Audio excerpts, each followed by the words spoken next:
Welcome back. It's the Big Blue Banter, New York Giants football podcast. I'm Dan Schneider, joined as always my co-host Nick Filato.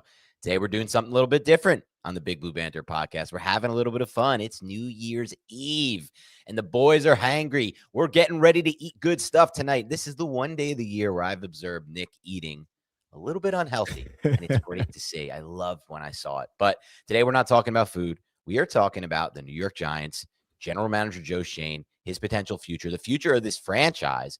And in order to do so, we thought we'd have a little bit of fun. We're bringing on two guests today. We're going to have a little fun style debate. And we're going to start with Will from Section 106. We can introduce him to the show now. There he is, Mr. William. And go ahead. What's going on, everybody? Nice to see you. Happy New Year's Eve, or as I like to say, Happy Ramses Barden's birthday Eve. All right. Ramses Barden could have been an all-time Giants great. I'm with you on that. It's too short of a career for unbelievable 6'6". All right. Now we're also bringing on Sal. You guys know him wow, he's a Giant pod. What's going on, Sal? What's going on, guys? Happy New Year's Eve.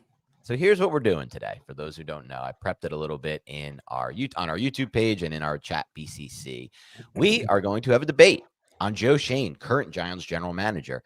There's two sides to the coin. There's two sides to every argument, and these two will debate back and forth about whether or not Joe Schoen is the right guy to save this franchise. I mean, this Giants franchise needs saving. We're living this horrific situation out year after year. And we're going to start with a little elevator pitch from both sides. Will, today, will be defending Joe Schoen and telling us why Joe Schoen can bring the Giants back to success. And Sal, for those who follow him, probably already know, we'll be taking the other side. Then Nick and I will play a little bit of role of moderator. We'll just get into a free-flowing conversation like you've seen when we have other guests on. And we'll get the chat involved, too. Maybe do some fun stuff with the chat. So we're going to start with a little 60-second each elevator pitch. Nick, you are on duty of watching, setting a timer. And if these guys go over 60 seconds, go around the horn style, whatever you got to do, just start to play music over them, and we'll get it going. But I have a bunch of drops, man. I can use them all. You've been waiting to use them all. All right. Will, give us a little 60-second pitch to start, and we'll have a lot more time to suss this out. But what's kind of your 60-second elevator pitch for Joe Schoen? Yeah, I'd say really quickly, I mean, obviously 6-27 over the last 2 years is terrible, especially when two of those wins are really games that not a lot of fans wanted to win. But when I look at what Schoen was hired to do, give us a quarterback for a long term, clean up the cap situation, finally fix the offensive line, put a couple cornerstones together that could be here for the team being competitive. And I think from a long-term picture, he's done that. I have just as many issues as anybody else, even from months ago with some certain decisions, Slayton, the kicker again.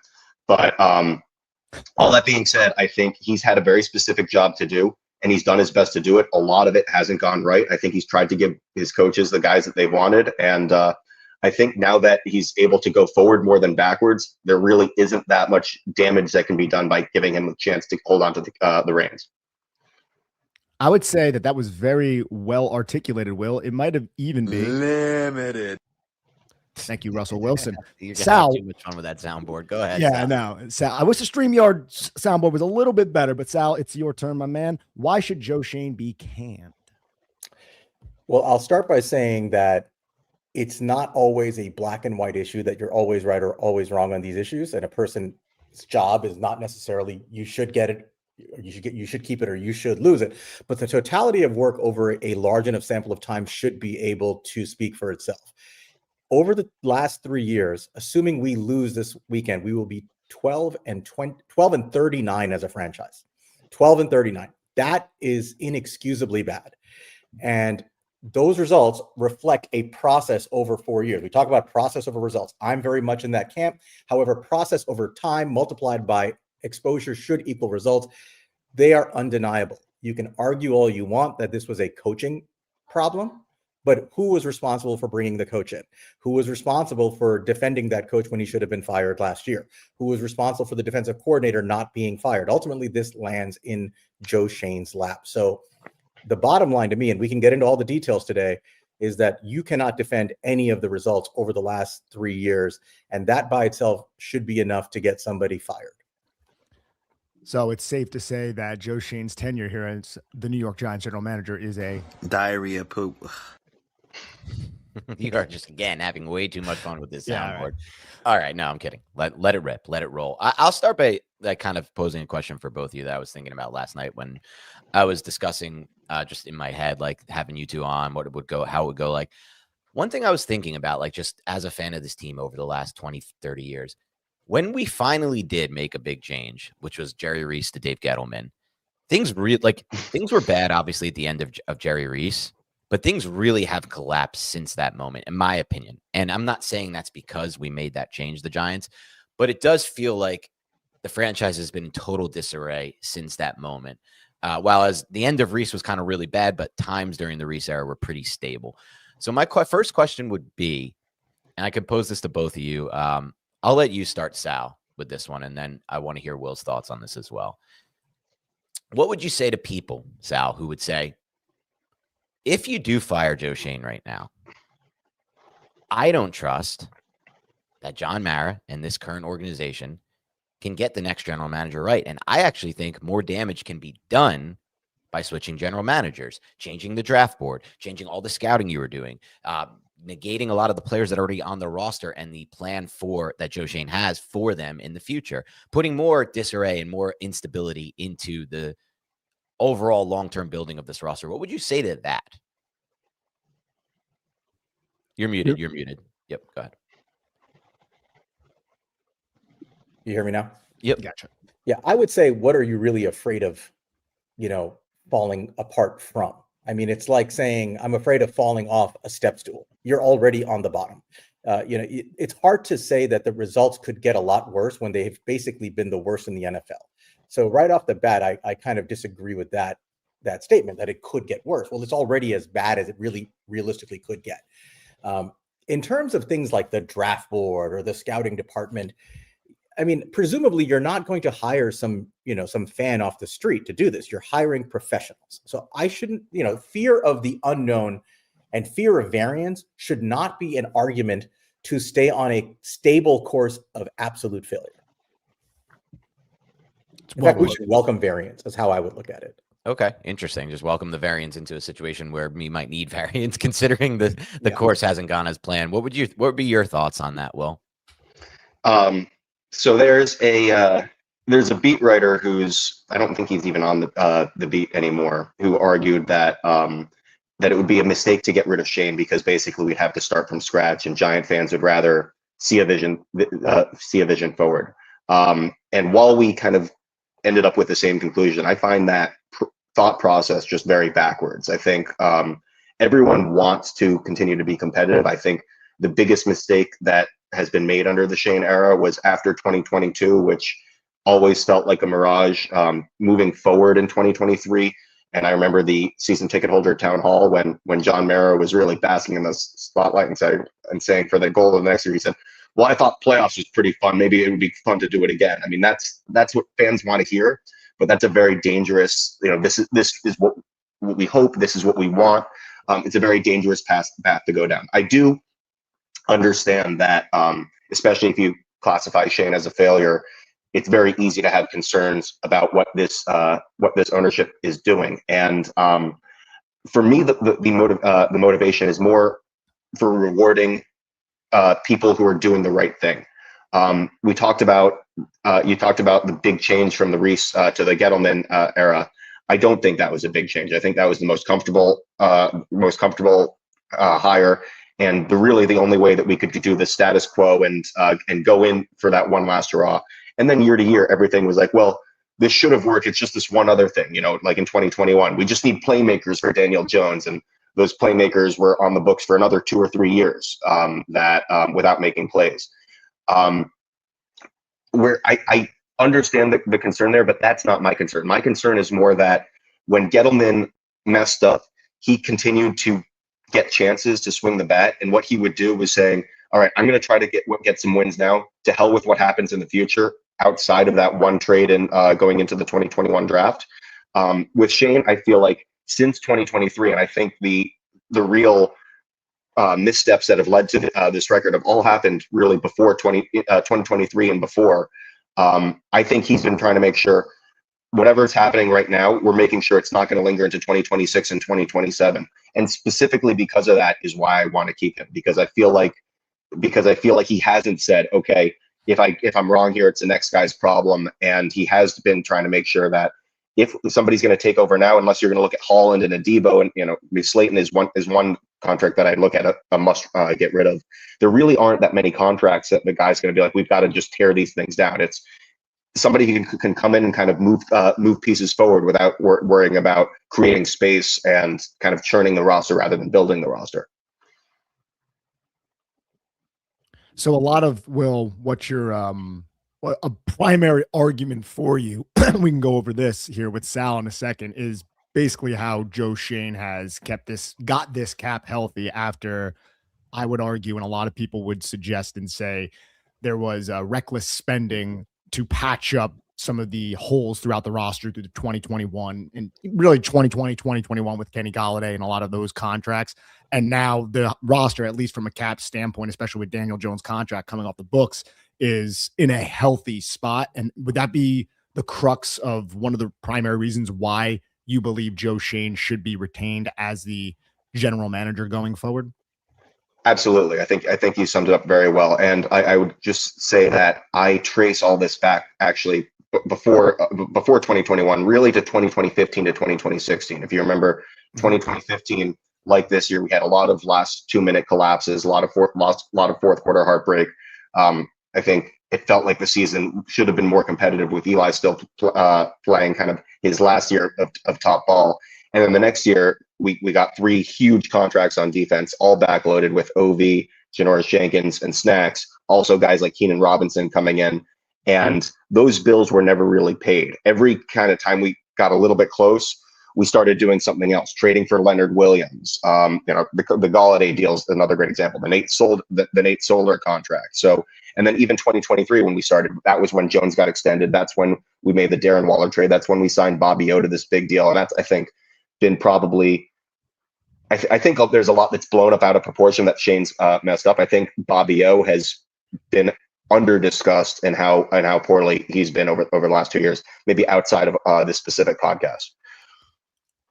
But yes, to your point, I think because that cap is finally clean, because next year's should really be able to be utilized as much as possible to build the roster, I want to keep him. Okay, I want to get to Sal here in a second, but it's basically, you think the Giants, I wanted to ask you this. How much do you believe the Giants winning in 2022 set the kind of laid a foundation of a lot of the mistakes that Joe Schoen and Brian Daboll ended up making? Because you said that in 2023, basically since 2023 and the decisions made in 2023 and prior, and imagining that includes a lot of the high draft picks the Giants swung and missed on. But you believe since basically then Joe Schoen has done a better job, other than maybe like the Darius Slayton contract, to get this cap healthy and to get this roster into a competitive position to actually maybe make some noise next year. Would that be a fair assessment of your takes on Joe Schoen? I'll try to answer quickly so that Sal can get to go. Yes, I would say so. I think I really like the process. I've really liked a lot of the draft decisions. I've really liked the decision to say, okay, we made this bad decision on Jones. Once I think the biggest mistake they did was not only the Jones contract, but the way they handled it in the press conference. They said he's going to be back, which was, I'm not a negotiator, but I think that's a pretty bad negotiating tactic. But since then, since they realized he was a lame duck, they put a brave face on. They said that he's our guy, even without inviting him to the team's 100th anniversary celebration, which was already a bad look going into 2024. They put him aside once they realized at this point it's only this long-term injury guarantee that we're worried about. They didn't force a QB in 2024, which I think looks really, really good right now. I like the way that they took several swings at the QB position, even with Wilson flopping more than anybody really could have imagined. They've had good contingencies there, so I've been pretty pleased with the last 2 years, and I do love the last couple draft classes. All right, Sal. What is I know there was a lot there that Will said. I think there's a lot of meat to really delve into. What is your opinions on what Will just explained to all of us? So regarding the cap, I don't disagree that he has put the Giants in a position where they have some flexibility going forward, whereas his predecessor did not. Regarding 2022, Will and I were very much on the same page. I think we were very much on an island at that time compared to most Giant fans, where we thought it was a huge mistake to try to run it back, that it was completely fool's gold, that the end of the 2022 season was clear evidence that there was a lot of happenstance results in the beginning of 2022, and it should not have led to the decisions Joe Schoen made. But at the same time, he doesn't get a pass for it, right? The fundamental approach to rebuilding a bad roster, admittedly a bad roster that he inherited, was broken right off the bat, right? And I don't know how much of that was John Mara's influence, but at the end of the day, he is the general manager.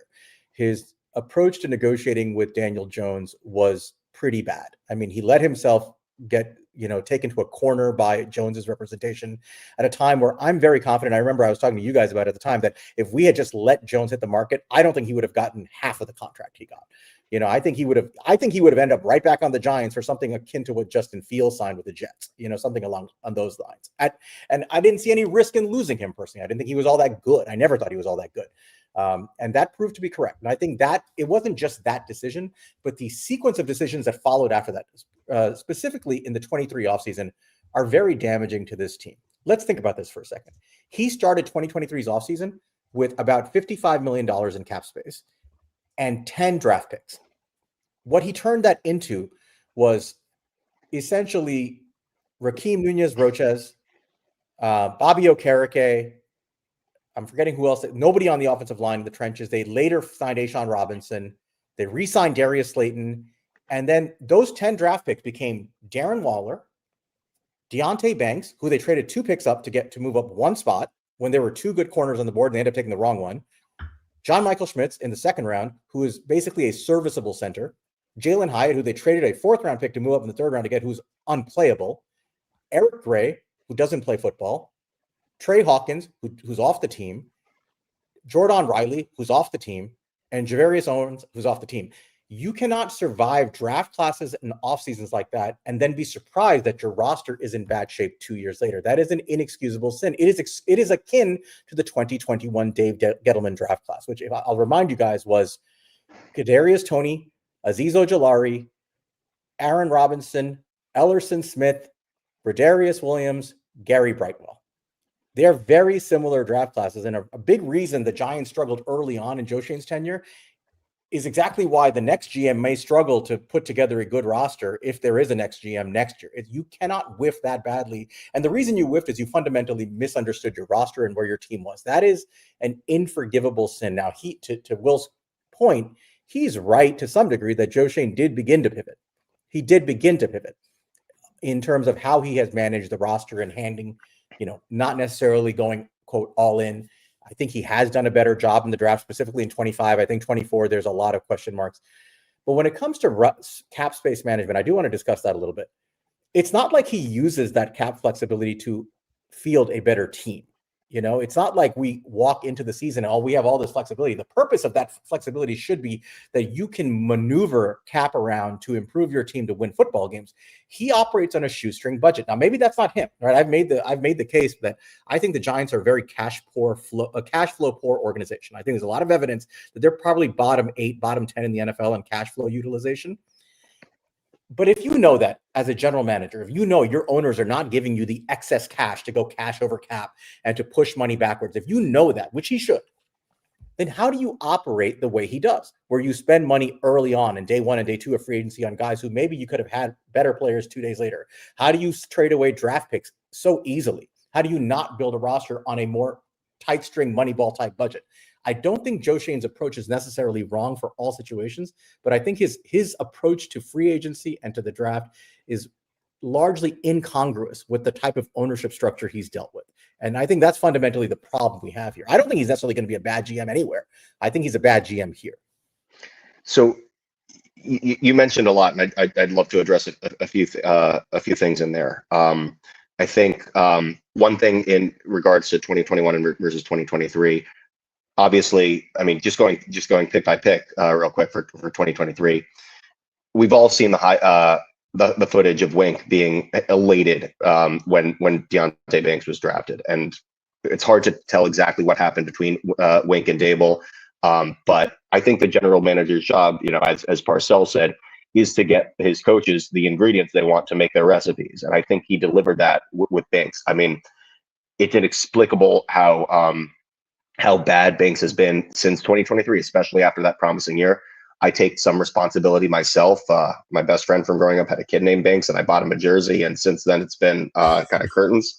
But to your point, Sal, after 2022, you and I were definitely on an island. I think the only time I've been less popular than trying to defend Joe Schoen, and I've been really unpopular among Giants fans before, was when we were 7-2 or 6-1, and I was saying, you know what I think the Giants should do next year? I think we should trade for Mitch Trubisky and keep him, as a $3 million stopgap, and then see what we can do in 2024. And a lot of people wanted to run that forward.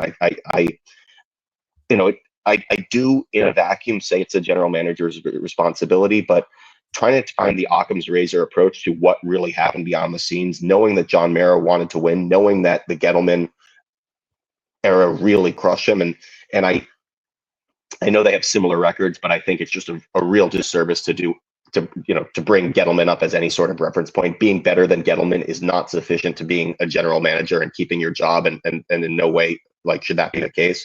But in regards to all that, I think what makes the most sense is that Mara said to Schoen, look, I know Dallas and Philly smoked us every time we were on the same field this year, but we made it to the playoffs. We won a game.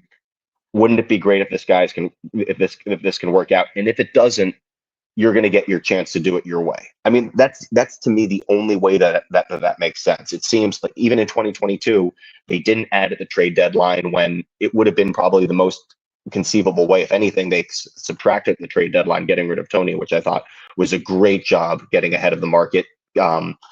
Also, even keeping Tony on the sideline during that year when the locker room was fed up with him and not letting his talent overshadow that. I'm puzzled by why they haven't done something quite similar with Neil. It seems like that's always been a problem there. But yeah, I think as I'm saying, I think the only way that approach really makes sense, and that Mara's grace and Mara and Tish's grace has made sense, is with that kind of tacit handshake deal. And even with Jones off the roster now, he's the second biggest cap hit on the team, right behind Dexter Lawrence. He's taking more of a cap hit this year, and they're not spreading it. And in regards to cash management, I think it makes sense to backload, or to not backload, but to push money, backload basically, push money into future years when you have that championship window. And there's really been no evidence that Shane's had that opportunity. If next year we had a couple more pieces and it seemed like, okay, maybe there's one impact middle linebacker who could really make a difference, that makes a lot more sense. But it's using those constraints and trying to minimize what you're spending when you can't, to make sure that you can maximize it later when you can. But to your point, I think there have been some pretty poor investments with the money we have. We've had I think one thing that Shane's done really poorly is backup running back with veterans. Both Matt Breida and Devin Singletary have gotten too much money for what they should have been expected to offer. Nacho's another great example that you mentioned. I mean, we saw what Corey Durden did for the Patriots, keeping him at a minimum deal versus Nacho at his deal. And that's not to mention Nacho's little celebration dances when we're down 21 points in Philadelphia. But that being said, I think there's that parable that I think we've probably all heard about, the professor with the jar at the front of a classroom, and he says, "Is this jar full?" after dumping in a bunch of golf balls, and the class says yes, and then he puts in a couple smaller pebbles and says, "All right, is it full now?" And then they say, and then sand, and then water, and I think Shane's done a good job with figuring out the golf balls. I just think he's kind of paid pebble money for sand, which I really hope changes. And that's Sal, do you have something? No, go ahead. I think that's the crux of it, right? Like, I agree. It's ultimately the question we have to ask ourselves. Like, look, it's great to go, and I want to continue to do this. If you guys have more on the reflection of what his tenure has been so far, I want you to go through all of it. I don't want to cut any of that off. But ultimately, for me at least, and I don't know if Nick feels this way, but I think most Giants fans would probably agree, it's kind of about what happens moving forward. Like, instead of looking back at what's happened, it's like, do we believe this can change or not change? Ultimately, do we believe that this is direction moving forward that our wins can change. Like, can we get back to a situation where we're not in these kind of seasons every year? And I think like just my point on 2022 is, look, I'll give you guys credit for that. You guys were well ahead of it, and Nick and I were not. Nick and I looked at the tape and we liked some of the. I know for sure, just from watching as much tape as we did, we like some of the progress Jones made. He was much better in the pocket, manipulating the pocket in 2022. He made plays off script that he never made in his career prior to that. And then he regressed with Giants. But I watched a lot of tape. I watched like 3 games. We were pretty skeptical, Dan. Not to cut We were you skeptical off of him Yeah. being anything We special. took a lot of, I remember on this podcast, we took a lot of shit for saying the Giants offense had some fraudulence to it because they were dead Yeah. last in explosive plays. Like, No. the We yards weren't per- sitting Yeah, there. I don't We were want not sitting there saying like Jones is going to be some star worthy of this contract, but we were sitting there saying we understand why the Giants organization needs to move forward. It's a point that Will made a little bit earlier. Like, it's just not going to happen, guys. They're not going to win a playoff game. And you tell me the one franchise GM, the greatest GM in the world, who actually had a season like 2022 and was like, screw it, fans. Like, we're doing this all over. We're rebuilding. That never happens. Like, the pressure of the fans was overwhelming. The pressure of ownership was overwhelming. Mario was never going to let that happen. And to be quite frank, I've watched some tape on Jones this year with Indianapolis. He's much better than people. He had a really good year with Indianapolis, and he played good football. And like, yeah, he deserves the credit for, he was not as bad as the quarterback as he was with the Giants. He was terrible with the Giants, though. And the film was a god awful, but there were moments to believe that he could be something moving forward. So I don't fully even blame Joe Schoen for that evaluation on Jones either, and the evaluation that we needed to move forward with him. Albeit, I will say this, as we move forward, like into the future with Joe Schoen, if that's the case, like what do we have to hang our hat on that things can get better? I think that's what I want to kind of pivot this to. Like, what moving forward would you say will, besides the cap health, which can, in my mind, is a good thing, but it depends how you use it. And most great players don't hit free agency. What else do we have moving forward? Is it besides and besides the golf balls? Let's say that. Let's give him that. Let's give him the cap health, and let's give him that he's hit on the key core, like the star players. And I think a lot of the skepticism about Shane, and rightfully so, and I see it in some of the comments right now in the chat, is, how hard is it to hit on top 10 players when you're drafting in the top 10 every year? And I understand that. I think he does deserve a lot of credit in 2024 for not saying, I know we really need a quarterback. I know there are quarterbacks who there's a case for, but the best thing for this franchise is waiting to address that. And I think in 2025, even though all the evidence that has kind of been presented to me makes it seem like Dable's really the one who pushed for Jackson Dart being the guy that the Giants wanted, I think Shane did a majestic job of reading the supply and demand around the league. I know, Dan, you made this point last night, and finding a way to not actually have to trade any first round picks in order to get them. I think, as you also said, the Burns trade by itself was fantastic, and I think what's special about the Burns trade is I think Burns is for a long time in the Gettleman era, and Strahan said it, I think we've said it on multiple podcasts, the Giants defense lacked dogs, a guy who was just going to scare the guy next to him into playing his tail off. And as talented as Dexter is on the field and as good as his tape has looked for the last few years, there's never been the sense that I have that people are like, wow, I can't let Dexter down. And I think Burns just raises that level of accountability in that defensive locker room. And I think there's nobody really that I'd want a guy like Carter to learn under. So when I'm looking at kind of the places where Shane has made the investment, if I'm looking at how I want, if I were to be a general manager, like the type of situation that I'd want to inherit, or a head coach, I'd want to see a quarterback. I'd want to see a playmaker on offense. I'd want to see potential lockdown cornerback. I think we want to see a lot more from Adebo than what we've seen this year, but I think the defense looking a little bit more coordinated will get there. And I think maybe the next question that I'd want to ask and kind of get all four of everybody's takes on is kind of where the Giants roster is now, because I do think the Giants are basically almost like a wheel that hasn't quite clicked into their grooves, and that binary event almost turns the difference between a 200 win percentage to a 500 or 600 win percentage. I think it's really close to that. And I don't understand quite how bad Shane Bowen was with that level of talent. I think fitness has been an issue, and I think that defensive players particularly have gotten gassed at the end. But I see like I mean, you look at the roster and you look at who can be here for winning playoff games potentially in 2027, and I'd say they're either maybe half the guys would fit that bill, and then like another quarter that is maybe not, an important piece of that, but why not this person filling in the cracks around the edges? And I just think it's an extremely palatable and attractive head coaching job, and that's because of the job that the general manager has done. So what was the question that you wanted us to debate? Like, is it the state of the roster right now? What, like, do you think there's a rebuild necessary? Where do you think the ceiling and kind of floor is for this kind of team going into next year with another offseason? I can jump in here, and when it comes to the roster in general, look, you have a pretty damn solid rookie quarterback who has exceeded my expectations, who's going to be on this rookie deal for the foreseeable future, with star players who are still in their prime in Dexter Lawrence and Brian Burns and Andrew Thomas.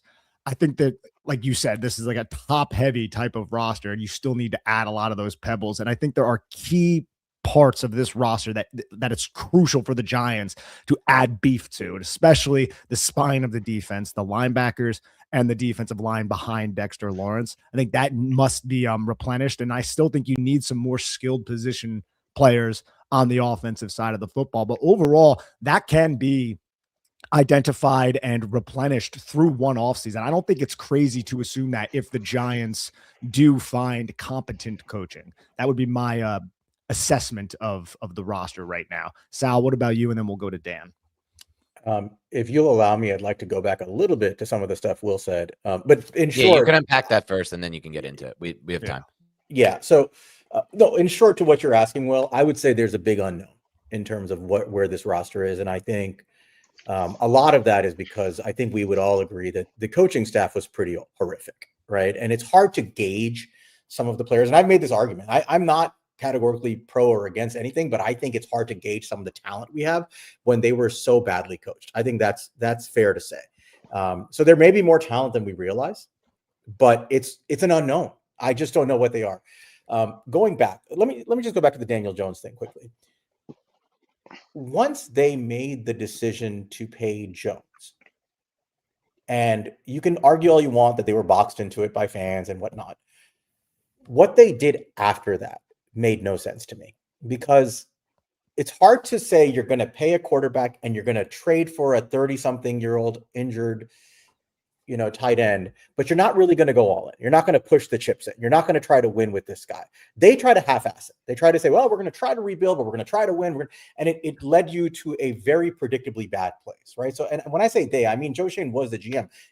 I can buy the argument that John Mara pressured a lot of what happened with the Daniel Jones contract. What I cannot buy is what happened after that. I don't think John Mara would have necessarily stopped them from pushing cap back and trying to win with Daniel Jones. I don't think John Mara would have necessarily made them do a lot of the ancillary things that did not add up to the pebbles in the sand, right? I think a lot of that is Joe Schoen. So he took a half-assed approach to it. And I think there's a lot of criticism there. For example, the only investment we made in the offensive line that offseason after getting Jones was John Michael Schmitz. That's it. That was the only investment we made. And if you knew anything about Daniel Jones, if you could assess your quarterback and your roster, you knew that one, he was often injured, and two, his game was predicated on having good offensive line play and being able to run the football. How could you not invest in that? In fact, you downgraded the line. You let John Feliciano go. You lost depth. There are a lot of incongruities in how we approach that. So that's the only thing I want to say about that approach, right? I can't give him any credit for how he managed to cap in the roster once the decision was made to pay Jones, because you didn't even try to win properly with Jones, in my opinion. It told me he didn't really even believe what he was doing. With respect to some of the other moves, right? I agree. He's added some good pieces. But after 4 years and after a ton of investment in top 10 picks, first-round picks, money, wouldn't you expect some of those pieces to be in place? I mean, is he really performing above expectation given the capital he's been allowed to use? I would say probably not. I think he's fine. I'm not going to take away the good moves he made, but I don't think he's performing above expectation on any of those things. I would argue that a lot of the moves he's made don't make a lot of sense, even with the good players. If we were really rebuilding, right? And I like Brian Burns. He's a good addition. He's a dog. I agree with all that. But if we were truly hitting the reset button in 2024, as you used to say, Will, this is really year one, right? This is the reset. We finally realized that Jones is not it, and we have to start over. We have to try to get a quarterback. If that was the case, why would you trade for Brian Burns? Right? I'll ask a provocative question. Why would you invest a second round pick and a fifth round pick, and at the time a top of the market deal for an edge rusher? Why wouldn't you use that money on strengthening your roster overall? Why wouldn't you save those draft picks? And again, process over results, right? Now, at the end of the day, he deserves credit because Brian Burns has become an outstanding football player. So I'm not taking it away from him, but I don't think the approach makes a lot of sense. And I think his inconsistency in approach is why the roster looks so lopsided, where it could be top heavy in some places and there's no depth in others, where one injury essentially ends our season. We're losing a role player like Micah McFadden dooms our entire run defense for an entire year. Those are inexcusable flaws in his roster development. And I don't know how you can defend those things. I just want to step in for a second first, Will, on that, and then I'll just pass it to you. Two things. One, I don't think losing Micah McFadden doomed the run defense. I think the run defense was doomed with or without McFadden this year. So that's one thing I want to say. That's Nick and I discussed this off season. We kind of said before the year, like, wait a second, what did we really do to fix the run defense that was horrible last year? And the answer was really nothing. The second thing is I strongly and vehemently disagree with your take on the Burns trade, Sal, just because I don't think you can look at the NFL and acquiring roster talent like that. Like, it would be better if we did X and X. You just don't have a lot of options. Like Burns, somebody like Burns, that doesn't come along often. A player at his age, he was 25, I believe, at the time the Giants traded for him, who is an all-pro player that you can get for a second and a fifth. I tweeted about last night because I look back at it. There's really no trades that are like that one. It was really, in my mind, one of the best trades I've seen by a GM. And that's not to say I am defending Joe Schoen, but on the trade front, I think that's where he's really been at his best. Will mention the Toney trade. I didn't even think about it. That was a great trade. Like, to get anything for Kadarius Toney, a third-round pick, is amazing. This player is out of the NFL, and it wasn't him who drafted him. It was Dave Gettleman who drafted him. I thought the Jackson Dart trade was also a very good trade, right? You're only giving up a third for a potential franchise quarterback, and you're not panic trading into the top 10. But I know what you're saying. Like, I get the idea of it. Like, in an ideal world, yes, if there's that many available players, it may have not been the best use of resources. But I think the way he looked at it, and I give him credit for this, is we can acquire a potential all-pro player who I believe can be an all-pro player, and all we have to give up is second and fifth. So to me, that's how I look at that one. And there's one thing that I kind of mentioned this when I was comparing kind of Burns' role in the locker room with Dex. When Gettleman took over, one of the lines he said that I actually very much agreed with was part of the problem as we build this thing, this is word for word, is we don't have guys in the locker room who are veteran New York Giants. We have mercenaries coming in, and the difference between what a mercenary is going to do in the locker room, just how seriously he can be taken, is different from what a guy who's been there for a couple years. And I think the difference of Burns, even after 2 years of losing way more than he would have expected to, being in the locker room for year 3 versus a Burns coming in just as the Giants are more ready, is a difference in how different level of how seriously he can be taken. So I think from that perspective, in getting Burns to really be a Giant who probably for that 2026, hopefully and beyond, the years that we're going to be competing, the difference between him being a Giant for those last 2 years versus just another NFL team and being a professional football player, I think that's tangible. And I know I was among the first and foremost talking about how corny it was, talking about mentorship being overstated. We're not talking about a Connor Barwin here who's just going to be giving high fives to players as they're coming onto the sidelines. We're talking about a guy who's going to be down by 21 points, playing hurt, and giving his all going after the quarterback. And I think that speaks so much for what's going on here. To be clear, I supported the Burns trade in real time. I thought it was a good trade. But the reason I'm raising that point is because I think it's hard to argue that the approach to roster building is consistent, right?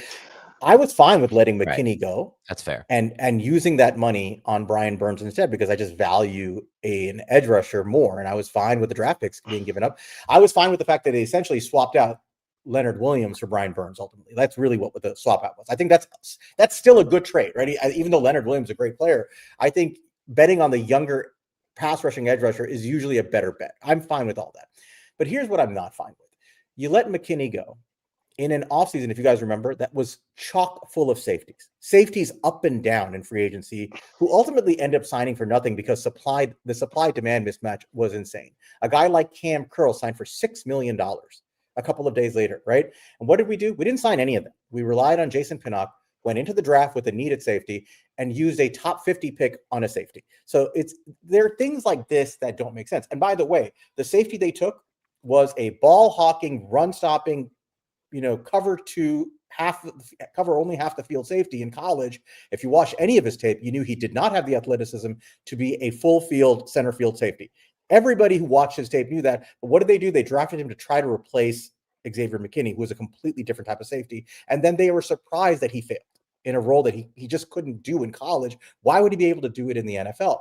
I think fundamentally Joe Schoen does this, where he will lose a player and you can applaud him for it and say, good, I wouldn't have paid that guy. I think he can get value in a cheaper player, but then he'll pay or draft somebody highly to replace a player he lost. And what you're ultimately getting is a downgrade at the player, and you didn't really save any value. The Newbin to McKinney thing is a part of it. Holland, Newbin, McKinney, that's a part of it. Losing Saquon, I will never fault him for letting Saquon Barkley go. My only fault for him is not trading Barkley, but maybe that was John Mara, right? Maybe that was John Mara, but he should have traded him. But fine, he let him go. I'm fine with that. And you know what? Those people who said let him go were right now, right? He had one great year. He went to the perfect place where he had an elite all-world offensive line and had a phenomenal year. Good for him. And in his second year, after Howie Roseman paid him more money, he predictably fell apart, right? As running backs tend to when they get 500 touches the year before. So I was okay with that. But then why did you pay Devin Singletary $6 million, right? Why did you? There are a lot of things he does where he doesn't even follow up on his initial plan. He reverses quickly and he backtracks in a very strange way. I have not seen him change that approach. I have not seen him learn from that approach yet. So I don't have a lot of confidence that this is going to change going forward. So I want to talk about the safety room specifically, because I know Logan Ryan made some points earlier this year that I never really got a chance to address, and I think it's really important to think about. Part of what I thought made the 2021 offseason so painful for me, and I remember seeing a discussion about this when I was on a road trip out then, and when I was in despair of March of 2021 about what the influences on 2022 and beyond. We had a really, really talented safety room. We had McKinney, we had Logan Ryan, we had Peppers, and we had Julian Love. Like those are four guys who should at least be considered above average. The problem, as we all understand, is the roster was a house of cards. Not only did we have enough, like we basically restructured everything we could restructure. We couldn't even put 53 guys on the roster just because the cap had been so mismanaged. So going into that offseason, Schoen had to make some hard cuts. You remember, obviously, the Bradbury thing to even field a roster legally. And coming in as a new GM into a locker room with veterans and who have families, et cetera, and knowing that you need to cut good players to kind of reposition things is an incredibly difficult thing to do. And I think one thing that Schoen kind of politically hasn't done a great job as is he's been very magnanimous. He's never pointed the finger at Gettleman. He's never directly pointed the finger at his coaching staff. He's never pointed the finger at Evan Neal, even specifically. These guys who've really failed to deliver for him, he's never kind of thrown anyone under the bus. And I think it's well within his rights to do so. I don't think Gettleman, for example, would do that. I think Gettleman would say, oh no, this is all part of the master plan. You'll see it soon enough. And so for that safety room, I mean, obviously the Logan Ryan thing was weird. Remember, they cut him even before they were saving any money in 2022, so that he could we could pay the Bucks to pay him. Peppers, they didn't have room to re-sign. Love getting that raise kind of priced him out for what made sense for us. And then with McKinney, there was also that whole ATV thing. McKinney kind of checked out. I mean, there are people I've talked to who said he was kind of making business decisions, making sure that he was going to be healthy going into at the end of the last season. And Schoen was in a difficult spot saying, like, okay, is this the guy that I want to be the leader and captain of our defense? Obviously, the Packers have done phenomenally well bringing him in. But I think it would have been very easy to look at Schoen like an idiot if McKinney did get a huge deal with us, kind of checked out and didn't take that next step. I think McKinney kind of forced his hand there in certain ways. And with the Holland thing, I don't see it as the same. Okay, this approach didn't work. This is this is the reactive response. Obviously, also that 1 year in between means that another year of not paying that 15 million towards that position. So that's 15 million in our pocket today. That does make a difference. But I think, I agree with you on the Singletary thing. I think once you decide that you're moving in a different direction, just stay lean rather than kind of paying up for depth. I think that's been a mistake that I've seen a few times. But we talk about the 2023 and not adding roster spots there. Going into 2022, the Giants really had one free agent that they signed. That was Glowinski. They didn't have the money to really do anything else. And as bad as Glowinski was for us, the Colts offensive line kind of fell apart without him too. So it's a little tricky there. They put 3 offensive lineman investments in the 22 draft. All of them didn't work out. Part of the reason I feel like they had to, and Justin was talking about drafting for need being a bad process, and I agree with that. But when you don't have money to find veteran guys, and you have to use draft picks on people, you're just playing uphill, which is what he did for those first 2 years in playing catch up on that roster. So I don't look at even Zudu as which I think is a clear bust, not only in terms of what he's delivered, but also was just handled terribly by being put at tackle for reasons that I don't think I'll ever understand. There were reasons to kind of see that there were pieces in the pipeline at those positions they didn't play out. He added Illuminor and turned Illuminor into a starting tackle. He added a GVR who's been able to be a starter on the line. He's changed his approach based on the circumstances changing, but I don't feel like he's kind of just reacted and said, okay, we're going to go inside out. No, we're going to go outside in, and kind of like flip-flopped in that respect. And I don't think he also, I think, has been conscious about not churning in terms of, okay, we're going to sign somebody, cut somebody, and sign somebody else, even to a fault. Like Jalen Hyatt, I think, is a great example. And I think it would make a lot of sense and have been very defensible to have just given little Jordan Humphrey that roster spot. But he's saying, okay, we paid the Hyatt. He's on the roster next year. We can cut him for free, essentially. Not. Maybe he'll take that step up. Maybe if there's a new system, there's going to be a way to unlock him in a different way. I don't agree with it, but I see a little bit of kind of stubbornness in the opposite direction. Sal, do you have anything on that? If not, we will get to some of the questions in the chat. Yeah, I mean, I would say this. I don't believe that he has actually. I think you can individually give him credit for some things, but fundamentally, the biggest problem I have with Joe Schoen is I don't see a clear vision here for what the roster and the team should be. I don't think that there is consistency in his approach. I know Will sees it differently, but I think there are a lot of examples that there isn't any consistency. But going forward, which is really the question, right? You don't want to hire or fire somebody based on what you think they've done in the past. You want to forecast how will they do in the future. But there are clues. I think he has done a very poor job of understanding the talent on his own roster and making decisions and avoiding very predictable bad scenarios. And I'll give you examples. You could say what you want about the McKinney ATV accident. McKinney in 2022 was clearly playing at an all-pro level when he got hurt. He was a great football player that year, undeniably. In fact, he came back and played with that club on his hand and was still very good in the playoffs. He was entering his final year. That was the perfect opportunity to engage him in a contract discussion because he came off an injury and you had a chance to lock him up for guaranteed money before he played in his final year. The decision should have been made to pay him, in my opinion, at that point, because I think he would have signed it. I know that because he was on the timeline crying about not having a contract for weeks and weeks, right? I don't know about the personal stuff, but I think that was a business decision he should have been ahead of. Julian Love did not sign for extra money. In fact, he got less money from Seattle than we offered him initially. And he came back and asked for them to match what they had previously offered. And Joe Schoen said, basically, go to hell because you didn't say yes to me at the buy. He used a grudge to make a business decision. Inexcusable. And then he goes and becomes a Pro Bowler for Seattle. And he was a good player for us. This is the kind of player you should sign for value. Wan'Dale Robinson, there was a lot of controversy over whether or not we should have drafted him. It doesn't matter. Joe Schoen took him with a second-round pick. Joe Schoen made sure that his coaching staff had him as a 140 target and 600-yard receiver a year ago with horrific quarterback play. If this is with Malik Neighbors playing a full season, by the way, was it not predictable to him that Wan'Dale Robinson might actually get a little bit better with better quarterback play this year? Was it not predictable that maybe he's a guy that could be a part of this team going forward? What do you think Wan'Dale Robinson would have cost last year if you engaged him in a conversation? 3 years, 20 million, something like that? Don't you think he would have accepted that guaranteed money, not knowing what his future would have been? I think he would have.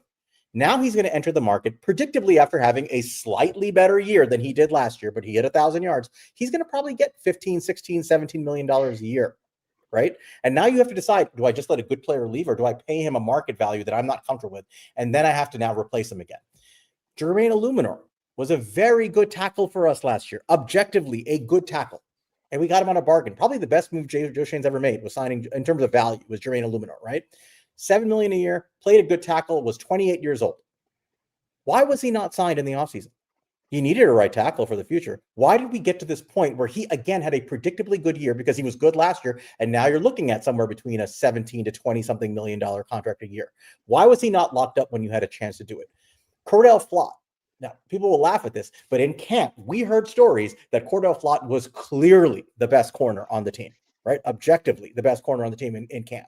He was better than Banks. We also heard reporting that it was Joe Schoen that insisted on Deonte Banks rotating with Cordell Flott in the beginning of the season when the coaching staff had decided that Flott was a better player. And even when they rotated, Flott was good, Banks was not. Once you knew he was good, shouldn't you be talking to your coaches? Hey, is this guy worth keeping? Should you not engage his agency and can we lock him up now? No, now he's hitting the market as probably one of the more desirable cornerbacks on the free agent market at the age of 24. There is a lack of foresight consistently shown by Joe Schoen that gives me zero faith that he will be somebody that is going to make the right decisions going forward. And I don't see him improving in that regard at all. And what compounds that, I'll let you get to that in a second, Will, but what compounds that too is these are all his guys too. He drafted these guys, players, Wan'Dale, Court, like and that compounds the issue entirely. But please, Will. One thing first on that, I will say this, Sal. Like, I think those are excellent points, and I actually want to add something to Sal's point, and yeah, you know, which makes a case to it. And I think these mistakes have been in both directions. And I think another example that we kind of alluded to also was when we let Saquon go, not trading him proactively beforehand. And I do think he did a very good job with Leonard Williams, and and we talked about Kadarius Toney too, but. I have some of the same concerns there. And I think, Sal, we were talking in this offseason about, I thought it was going to be Russell Wilson who was going to unlock the new level in Wan'Dale, but I did see that Wan'Dale having a much better year. And when we drafted Wan'Dale in the first place, that was with Toney on the roster, who is a very, very similar kind of player. But I don't really have a response of why Shane's taken the right approach there. I think it's sorry, Dan, I did cut you off there, so please. Well, I just think to me, it's obvious. It goes along, and I'm not saying this makes it right, Sal. Let me be clear, or to anyone listening, but it goes along the lines of what you said earlier, Will. It's how he manages the cap. To re-sign any of those players, Flott, Wan'Dale, before the season, they would have had to push money in. Like, they weren't in a financial position. You could see it. Like, we went up against the cap this year. We brought it, like, when we entered this season, we did not have a lot of cap space. So to re-sign any of those players, we would have to restructure Dex or AT and keep pushing those cap hits back, which is mostly because we still had to deal with Daniel Jones's dead cap on the books for this year, to be quite honest, but other decisions as well, which you can argue were Shane's fault. I'm fine with that, or weren't. It doesn't matter. Point being, like, it doesn't go along the lines of how he views the financial, like the way to build a roster out. He doesn't want to be pushing all these dead cap. And that's what you would have had to do to re-sign Flott or Wan'Dale or any of these players, because they didn't really have the cap space to do that. Yeah. I mean, the only thing there is I think cap space gets too much emphasis, and I think cash commitments gets too little emphasis. I think yes, whether or not as long as it's somebody who's going to be a part of the next couple of years, it doesn't really matter if it's dead cap versus because the money will roll over and kind of told the same way. And I think it's a tricky some of these decisions. Flott, Illuminor, Wan'Dale, even McFadden. I think these are some tricky situations, and they are harder right now than they have to be. I would have preferred they extended Wan'Dale going into this year. I think I would expect that the Giants should be priced out of that now. I don't think that a 16 to 20 million deal makes sense, especially given the sunk cost with Slayton.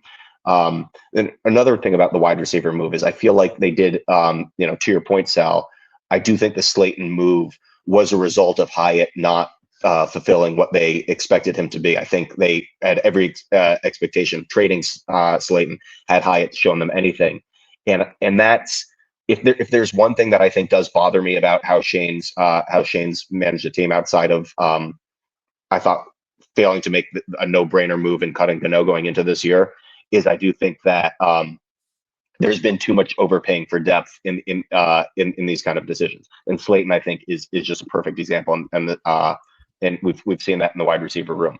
I think Flott has looked really good. I do think the reports out of camp was Flott looks better than Banks, not necessarily that he was on the Adipo level, though, right? Well, they were going up against each other, so I think that's fair to say. But I think I remember hearing reports that he just looks like the smoothest and best corner in camp. Now, I could be wrong about that. Maybe I'm remembering it wrong, but he clearly looked better than Banks. Put it this way, he looked like a piece going forward. Yeah. Right? And I think that's and Joe Schoen just doesn't negotiate with his own players mid-season. As far as we know, he hasn't extended a single person in the middle of the season.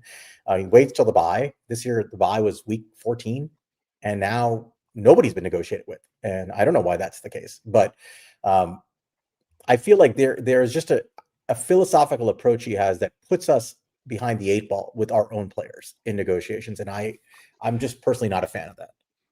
I would hesitate, though, just to say that, we haven't heard certain reports of discussions. I think those happen for a specific reason. The only report that I remember of a midseason kind of conversation is when they were talking about Saquon. And in the back of my head, I always kind of saw that more as we made kind of an effort, not this is something that we're actually trying to accomplish here. I'd be pretty surprised. I mean, we talked about Love before having discussions. We talked about McKinney potentially having discussions. I'd be pretty surprised if it's just a black and white yes and no. I do imagine that they turn off conversations at a certain point, but I think there's more there behind the scenes. So we're gonna get Sal. Did you have something on? No, that's fair. Okay, so we're gonna get to some supers, but I want to pose one question. This is more for Will, but Sal, if you have any insights on it, please weigh in. Will, what is your overall assessment or opinion on the New York Giants retaining Joe Schoen and then doing a head coaching search, kind of pairing a head coach with a general manager who may not be as willing to, or may not be as eager, I guess, to work with a general manager who might be on a short lease, especially since he is in a lame duck year once he enters 2026. I just kind of wanted to get your overall assessment on that situation. I really expect the Giants to be one of the most attractive head coaching positions. And I look at kind of the last few years, and I think that's why. And I think it's hard for me. I mean, just like we said, it was impossible for me to understand how everyone agreed that Reese was a disaster, for those last couple of years, and he needed to be replaced. And then in 2018, we didn't get a change in philosophy.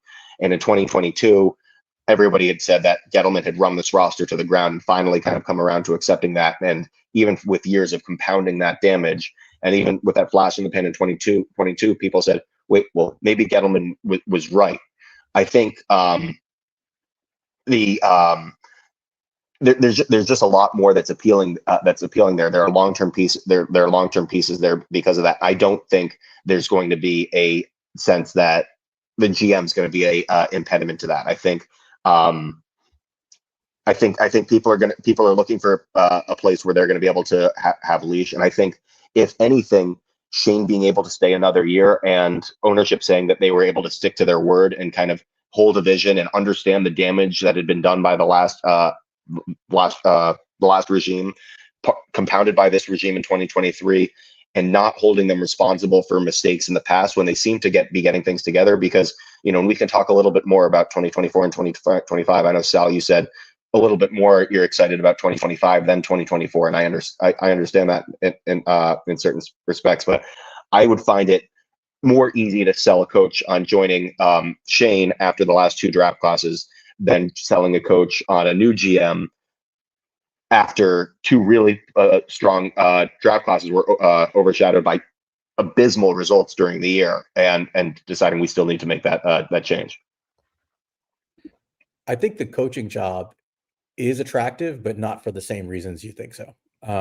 I think having a young quarterback under control for another 4 years, who is demonstrably a good quarterback, is going to be attractive because it fixes one of the biggest reasons coaches ultimately get fired, right? It gives you a head start. And I think that makes the job attractive. And Dart is objectively a good quarterback right now. I don't know what his ceiling is, but he's objectively good. I think there are some pieces that I think you can work with, but I think one of the reasons this is attractive is mainly because the bar is so low. It is not going to be difficult to perform better than what Brian Dable did as head coach. I mean, that is the bar, right? That is the metric by which you're going to be measured going forward. And it's hard to imagine anybody more incompetent than Dable and his regime, coming in. I think right off the bat, you're going to see better results, probably because Dart hopefully matures, other players mature, and quite frankly, a better coaching staff utilizes talent better. So I think the job is low-hanging fruit for anybody who wants it. So I think it's attractive. I don't think Joe Schoen figures into that. I don't think that Joe Schoen makes the job more attractive. I'm not sure how much less attractive he makes a job, but the way I'm looking at it is if ownership is going to hand me a job with this GM who's kind of been on the hot seat and he's sticking around, I'm now in control of personnel as a head coach. And I think that's a reality of whoever's coming in. I think we haven't even talked about this with the changes that are going on in ownership that are likely going to occur in the not so distant future are going to create a different dynamic of who makes personnel decisions. And I think the new head coach is going to have a lot more input into that than maybe Brian Dable did. And I think those reasons might make the job attractive, but I don't think it has anything to do with Joe Schoen personally. Just to respond to that very quickly, I think clearly the Jacksonville the Jaguars making a decision to fire Trent Baalke this year after Liam Cohen had turned them down was a non-trivial part of that decision process. I do think there are a little bit of pecans. I do think there are a little bit of pros. I think that they kind of cancel each other out, but kind of to Sal's point, I don't think that influence will be material in the difference between candidates saying yes or no to this job. I think where the decision really comes down to is as Sal was discussing, you don't make a decision about a GM based on what he's done. You make it based on what you think he's going to do.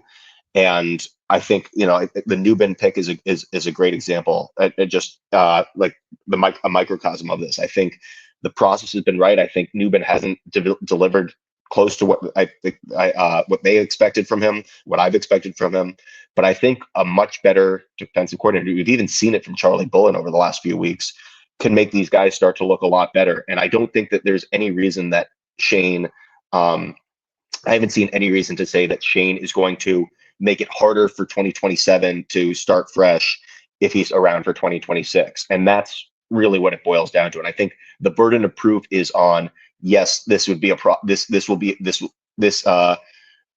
is going to get worse if we keep him around. And I just think from the way he's conducted himself, even from the way that he declined to insult fans' intelligence in his press conference by even defending himself, like I think he's shown a lot of character, frankly. I know he gets a bad rep for that Nick McLeod report, et cetera, and which I don't necessarily think was a mistake on his part given McLeod's role on the roster, but I think it's just it's a much more collaborative behind the scenes environment than what we see. And I do think that whatever coach comes in is going to have a GM that's going to try to give him the pieces that he wants and not try to force what hasn't worked.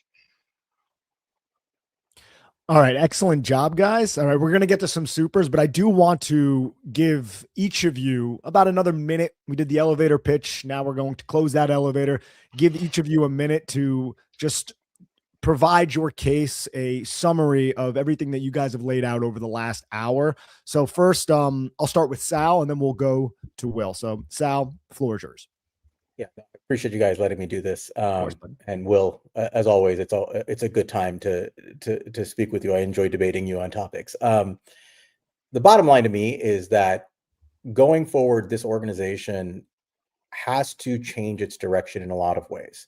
Coaching, philosophical approach to roster building. And like I said before, variance is needed. You cannot be addicted to stability when the stability is being the worst in your craft. You need variance, and you shouldn't be afraid of risk taking. I think that change is going to require a fundamental upheaval in everything in the organization, from coaching to general managers to how we look at the roster to some of the players we have that people are really attached to. And I don't think you can get those kinds of fundamental changes without having a whole new regime in here. And I mean a new person making decisions in personnel, a new coaching staff, and quite frankly, a different approach from ownership, which is a bigger task, and that's a different discussion. But I don't think any amount of stability is actually justified going forward for this organization. I think that's the biggest reason going forward that I think Joe Schoen should be replaced as general manager. All right, Will? Well, I kind of just made my closing pitch in the part beforehand, but I think stability for stability's sake and patience for patience's sake is a fool's errand. I made this quip kind of when Schoen was first hired that you can wait for dinner to get ready as long as you want, but if the oven's not on, it's not going to get hot. And I do think that the oven has been on, and I am excited to see what's happening there. I think that there are pieces here that I'm excited to do to see if they can take the next step. I think that the Shane Dable divorce happened in ways behind the scenes that we don't all realize. I think Dable messed up on the field, but I think some of what he did off the field and the lack of leadership and the lack of accountability the players have experienced has been a bigger problem. But I see more guys on the roster that I do think can be a part of the solution than that can't. And that as long as that's the case, I think it's an exciting time to be a Giants fan. At least it's going to be a lot more fun next year than it has been the last 2 years. I mean, I go to every game. I stay until the very end, and it's absolutely brutal. But I mean, the Eagles game was fun this year. At least the first one. I went to the one in Philly too. But yeah, no, I really appreciate the chance to have this discussion. I respect all of your takes so much. I know that we all take our fandom way too seriously, and I'd be remiss if I didn't close by just saying, from over the course of the year, it's clear that what John Mayer is facing health wise has affected him. I haven't seen him in the stadium at the last few weeks and months. It's going to be a part of all these decisions one way or another that I don't want to necessarily speculate on, but I think as many of his decisions that I've disagreed with, I think he's somebody who really wants the best for all of us Giants fans, and I just want to close by giving him the best wishes into 2026. Yeah, and I want to thank both of you guys for taking the time to do this today. You guys are awesome, straight up. Like, I think we see it in the comments. People want more of this type of conversation, and you guys both did an incredible job laying out your case. We're going to get to some super chat questions, and maybe we can just close out, Nick, and with some of our thoughts on all of this and really just go from there. But it's interesting. I think when we look forward, we all want the same thing. We're just trying to figure out how to get there. And it's just, it leads to divide. I've seen so much divide in Giants Twitter and among Giants fans over the last 5 years. And ultimately, we all just want the same thing. So it's good to hear both of your sides of this very measured debate from both of you. So you did an amazing job. But let's get to some supers and see if we can get anything going from there. It does seem like being a Giant fan is like waiting for a Godot, like it's yeah. The one I love how Nick's debate. I'm sorry. I love how not when I said Nick, I was talking to you. Will had like a ton of great. You know how I always get this wrong, Nick, but a ton of great like comparisons in it. Yeah. But the one thing I didn't like was he's like, it's like putting uphill. Will, you play golf. It's much easier to putt uphill than downhill. You always want to be putting up. Uphill putts are the easy ones. We don't want. I don't think I used the word putting, Dan. Oh, I thought I heard putting. Okay, I thought I heard putting. Okay. No, I think maybe running uphill or something like that. But I agree on your counterpoint if I did. That's much better. We just lost Sal. I just lost Sal with the golf reference, so he's gone. I hate golf. Yeah. I will excuse myself if you guys don't mind, because I'm about to be murdered by my kids who want to go do something. So totally. Thank you for your time. Really appreciate it. Thank you guys. Have a great rest. Thank you, Sal. Well, if you have time to hang around, maybe answer some supers, let me know. But if not, you're free to go as well. Just let me know. I'd love to. OC, you want to help me? You want to come over here, buddy? Oh, we got OC on the pod. OC, come here. Oh, where's Phoenix at? Oh, Phoenix is sleeping. OC, look at all the Giants fans, buddy. Oh, There that we is a go. cutie. That is a Oh, cutie. Oh, OCU. he's great. Yeah, he's named after number 72, and I've taught him also to strip sack me when I say McNabb, which is I love a that. whole lot of fun. Dude, that is awesome. Yeah, he has an unreal Instagram video where he's like naming Giants players, and OC's just sitting there quietly and patiently, and then he's like McNabb, and he just goes at him. I love dogs, man. They're the best. Jason Benjamin, thank you so much, bud. Said people kill Shane for hiring Dable, but Dable was a hot commodity in 2021. Dable also won Coach of the Year. That game Dable leash roster is fine. Gabe Dable leash, yeah. Yeah. So I mean, 100%.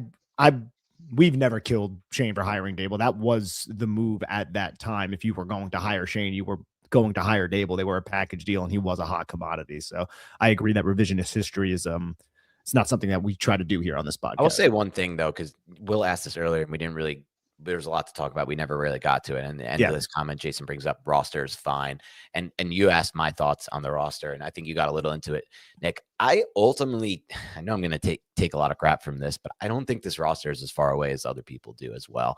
I agree. Like, a big issue with this roster is the depth. But if you look at a lot of these quick turnarounds, and that doesn't mean they're sustainable. Washington last year, Chicago this year. These aren't filled out rosters. That's the thing. Like, to win in the NFL, you don't need to hit. And I always talk about this with you on the pod, Nick. You don't need to be like, everything's filled. Linebacker, safety, nothing is a problem. When you turn it around, it's usually a combination of a quarterback, a coach where the team rallies around him, and getting certain things right. Like in Chicago's case, it was the offensive line. In all of those respects, I think I think the Giants actually are not in that bad of a position, regardless of the Joe Shane side of it. So I also don't feel like this. Maybe on defense, it's a little further away in my mind because they've made some mistake, or players just haven't worked out the way we've hoped at safety, and linebacker is just not an invested in position, and we need another defensive tackle. But on the offense side of the ball, things can turn around a lot quicker than I think people realize, and that's ultimately what happens when you win football games. It really starts, in my mind, at least on the offense side of the ball. All of these turnarounds, with the exception of the Texans, have come on the offense side of the ball this year. And I think, to everything you're saying, I think my issue with the depth right now is that there's been too much emphasis, not enough emphasis from Shane prioritizing veterans and overpaying for them. I think, given where the roster is, when you have when your second biggest hit is a dead cap hit, your second biggest cap hit is a dead cap hit to a quarterback who's not here anymore and Right. playing for a different team. It's a mistake to try to make sure I'm 3 deep at all these positions. That's where you should really be. If I can get a UDFA to fill something in and try to upgrade him after this year, that's even better. So I think, and I know that a lot of fans, when we're talking about this, look at this as a year 4, but it's not like this is, year 4 of the oven being on for 3 years. It's year 4 after, they had to clean out the oven in year 2 and have put together what they could. And so, so I do think that's going to change. And I do think it'll be easier to kind of add depth around the edges than it is to kind of find some of those key impact players. Riggs 46, thank you so much. Says positives: offensive line, cap, quarterback, defensive players look better with better coaching. I agree. Right. Negatives: poor coach decisions and some bad free agent signs. One horrific draft class. I think there's more negatives than that, as Sal articulated a little bit prior to that. But I want to focus on one of the positives here, and that is the offensive line. I mean, Giant fans do understand what it's like to see just inept football and completely catastrophic offensive line play. And over the last 2 years, due a lot to the investments that Joe Shane has made, this offensive line is stable. It's league average at worst, right? Like, in its totality. And when we're talking about pass blocking, I think you can even argue that it's better than that, which is something that we would have all signed up for last year, 2 years ago. So that is certainly a positive that Riggs nailed and Will has touched on as well. And if the negatives are poor coach decisions, well, he definitely, then if you're going to use that against him, which is fine, and I'm fair, and I'm agreeing with you, Riggs, you got to give him credit for Priscilla then, because it goes both ways, because that's a positive coaching decision. And also, it's so hard to actually understand or know whose decision was it to bring in Brasillo. Right. It's not Joe Shane. It probably was more a Brian Dable decision, right? Or it could have been Shane. We really don't know. Yeah, we don't know exactly. And then Peter, thank you so much, says, if you were interviewing for head coach, don't you think Shane being a lame duck would impact their decision? Clearly, he hasn't earned an extension. Opinion. I'm not like, it's going to be wildly unpopular and it's going to be fun, but I can see the Giants extending Shane to make him not a lame duck coach or general manager. And that could further entice a coaching candidate to come here, because that could be a sticking point for certain coaches. But as Will said, and I do agree, I don't think the Giants might be the most desirable job open right now. Right. Like there's a conversation for that because of Jackson Dart, because of the defense, a lot of these defensive pieces. And I don't know if Joe Schoen will preclude an aspiring coach for the New York Giants from accepting that role and accepting that job. Straight up, honestly, I do think it comes down to this. This may be a too elementary of a way to look at it, but if you are a prospective head coach right now and you are making a decision to come to the Giants or not, you are going to ultimately, in my mind at least, base that decision on your tape evaluation of Jackson Dart and what you think his ceiling can be, not on the general manager. Because I do believe that these coaches get sometimes one opportunity, sometimes more, but most of these guys get one opportunity to do it. And what's going to decide that opportunity, in my mind at least, is do I think we have a quarterback who can win me a Super Bowl? Not do I think I have a GM who can win me a Super Bowl? That's personally my belief on it, because yeah, the GM gets a lot of credit and gets a lot of blame for when teams win. And I know the quarterback does as well. But ultimately, like the players play, and the GM and the coaches coach, and the GM puts the players on the field and puts the ingredients in the mix. But ultimately, the players play. And if you're a coach, you want to have a chance to have a quarterback. If you don't ever get a chance to have a quarterback, some of these coaches never do, you never have a chance to really have a career as a head coach. Yeah, no, absolutely, man. And dude, a lot of this is contextual too when we're talking about this, because the New York Giants, like you're basing it off of the other head coaching vacancies and the head coaches that are like, how much leverage do a lot of these head coaches have? And this is not the head coaching cycle of last year where you had Vrabel, where you had Ben Johnson, who had leverage, who could maybe be like, I don't really want to go in and work under this lame duck general manager, and I might try to hold that over to get rid of this guy and maybe bring in somebody that I like. Like, I don't think the coaches that are available right now, especially with Freeman off the board, have nearly that type of leverage. And I don't even know if Freeman had that type of leverage. Right. And then we have another super that just came in. The firstborn son Virgo. Thank you so much, buddy, for the big super chat. That is amazing. Thank you. So it's $35 million in dead money, $22 million to a quarterback on another team. Unacceptable. It's time to start over. We touched on a lot of those, but Will, do you have anything that you want to add? Please do. I know you've probably already touched on this throughout the entire podcast. No, I think it's an incredibly fair assessment. It's not a it's a sign that something has gone wrong. But I think when you look at what's gone wrong and when it went wrong, and you look at which decisions Shane made that led to the situation, it's very few in the last couple of years, and and a lot more in 2022 and 2023, when he was kind of in a defensive position rather than able to be more calculating about that. And if we didn't fire him for those mistakes when he made them, I don't think it's fair or practical to fire the mistakes after not aggressively fixing them at the expense of causing future mistakes down the road. We had a few more trickle in too here. So Rohan, thank you so much, says, how is Giants' job better than the Titans, Ravens, and Pittsburgh? Well, Ravens and Pittsburgh still have coaches right now, so that's for one. Most likely it will, as far as I'm concerned. Yeah, I know there were reports saying that one of those guys might get canned. Whoever loses the game is essentially going to get canned. I doubt that. When it happens, I'll react to it. It's one of those situations for me personally. And if that does happen, that's my first choice. I'm right there with you. Whether it's Tomlin or Harbaugh, I'm right there with you, Will. And yeah, as for the Titans, look, you make the argument about Cam Ward, Jackson Dart. Like, you can have that argument till cows come home. But I think when you look at the rosters, I think the Giants have more star power and a better overall roster than the Tennessee Titans right now. So that's what I would add to that. And I think, look, we talk a lot about the Raiders being like the worst team in the NFL, and then it's the Giants. Like, the Titans are right there with the Giants, and the Titans might even be worse at this point. So that would be my assessment. Dan, do you have anything on that? Yeah, I don't. Looking at the rosters, I do a lot of work around beyond the box score. The Titans are nowhere close to the Giants. You could make the case, I guess, that they have some talent on their O-line that could develop, but they don't have anything. They don't have Malik Neighbors. They don't have a Cam Scatterby. They don't have they have Jeffrey Simmons. They don't have a Brian Burns. There's a lot more talent on the Giants roster. Not to mention, like, as bad as it's been for the Giants of late, the Titans are not a franchise that has really produced a lot of winning teams, and they have a lot of issues with ownership. And I'm not saying the Giants are the opposite of that. I understand that there are concerns on that front. And I think also, I mean, Dable being kept for 2.5 losing seasons, Shane being kept for 4 years. the Titans just got rid of Vrabel, and Vrabel right Right. now looks like a rock star. I mean, Right. it's very difficult to imagine a head coach joining the Titans and saying, you know what, I feel stability here that I'll be able to survive growing pains. And I think the Giants, to a fault, it's easy to say, have demonstrated that coaches can't have growing pains here. And as long as there's something to be excited about, they'll have a chance to do it their way. And we've heard John Mara way into that too. Like he's cognizant of it because the Giants fired 3 coaches after 2 years, and you could tell like he was kind of upset about that. And that's one of the reasons why I think he wanted to continue with this current regime is he doesn't want to become like a New York Jets or a Cleveland Browns who are just recycling through coaches Right. and regimes. So he is aware of that. And then obviously everything with the health, I think that weighs into this as well. Peter, thank you so much, says last year's presser, Duggan asked Schoen, is the roster part of the losing? His answer was no. He did throw Dable under the bus. And then he said, Matt.